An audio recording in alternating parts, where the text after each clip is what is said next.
Assumption is the mother of all foul.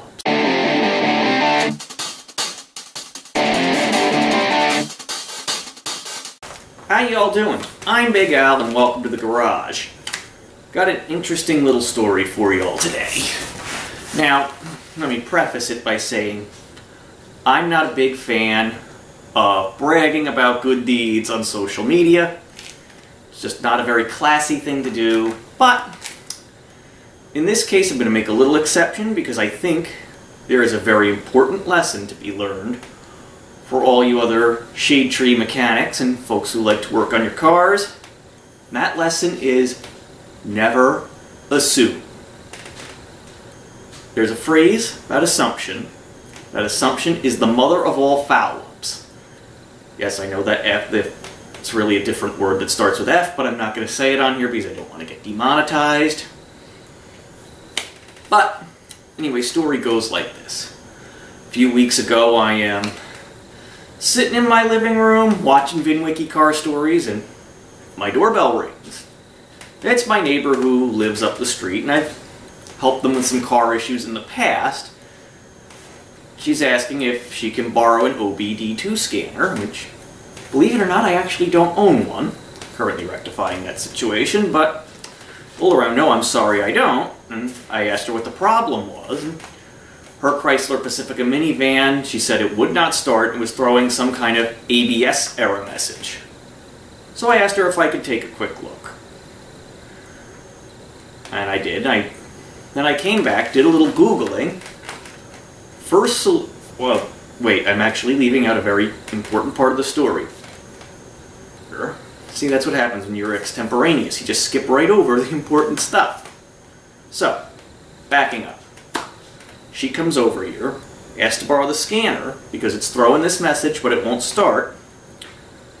She tells me I know it's not the battery because the lights are coming on and it's throwing this code. There's the assumption. Told her I didn't have the scanner. Then I Googled it. First thing that came up was perhaps the brake fluid was too low. So I went down to the end of the cul-de-sac, told her that. She pops the hood. Brake fluid reservoir was actually a little on the high side, so we discarded that theory.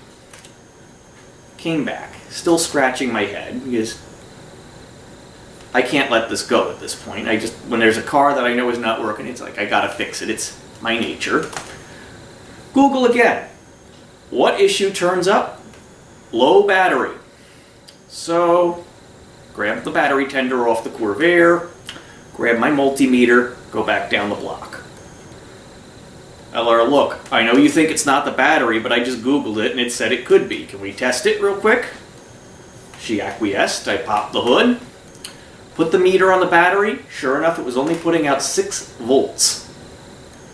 So, put the battery tender on it. We realized that would take days to charge the battery back up. So, come back here again, get my jumper cables, hook the jumper cables up. With the other vehicle idling, the Pacifica still would not start. That's how dead this battery was. In order to get it started, I had to get into the other car and just about rev it to the moon before the other vehicle would even turn over. But we got it.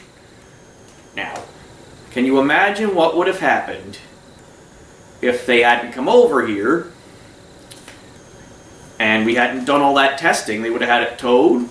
Probably would have cost them significantly more than the 50 bucks a new battery would have set them back.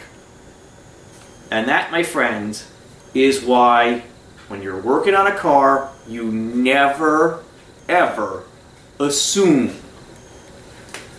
Always test it. Even if you're 99% sure that it's not the problem, get out the meter, get out whatever diagnostic tool it is, and test it if you can. That way you can definitively rule it out and move on and not potentially waste your time and money. I've made that mistake myself, assuming things and gone chasing my tail and wasting money. Remember back when this thing was leaking oil like crazy? I thought it was the valve cover gaskets. It wasn't. It was the pushrod tube seals. How much money did I waste on those gaskets and all that gasket shellac?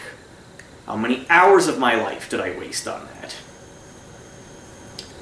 When all I had, I mean, yeah, the pushrod tube seal job is a huge job, but I would have just kept wasting my money had this thing not thrown the valve seat like it did. So you always want to just definitively test things, rule it out, and have that empirical evidence. A little bit of work up front can save you a lot of time and money down the road. So yes, I know this is another short video, basically a little PSA about assumption. I hope that you will take that to heart and keep plugging away on your own cars. I hope your projects are all coming along well. And I hope that you will please like, share, and subscribe. And I will catch you on the next installment.